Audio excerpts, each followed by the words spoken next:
নববর্ষের শুভেচ্ছা। নতুন বছর সবার খুব ভালো কাটুক। বৈশাখী ঝড় বৃষ্টি দিয়ে আমাদের নববর্ষের শুরু। বৃষ্টি একটু কমলে নতুন জামা পরে পুজোর জন্য ফুল তুললাম। ঝড়ের জন্য কারেন্ট ছিল না, মোমবাতি জ্বালিয়ে পুজোর কাজ করলাম। এখন ধীরে ধীরে পেয়ারা কেটে নিলাম। তোমরা আজকে কি কি করলে কমেন্টে জানিও। তারপর ফল মিষ্টি ভোগ দিয়ে ভক্তি ভরে পুজো করলাম।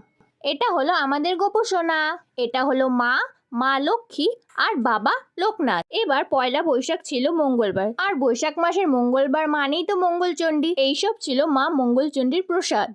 পুজোর পর আবার নতুন জামা পরে রেডি হয়ে গেলাম। ছোটবেলা থেকে পয়লা বৈশাখ মানে সারাদিন সব নতুন জামা পরতে হবে। আজকে আমার খুব লুচি আর সাদা আলুর তরকারি খেতে ইচ্ছা করছিল, তাই মা বানিয়ে দিয়েছিল লুচি, সাদা আলুর তরকারি ও পায়েস।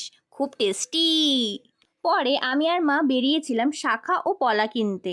কেমন লাগলো এই মিনি ব্লগটা? কমেন্ট করো। বাই।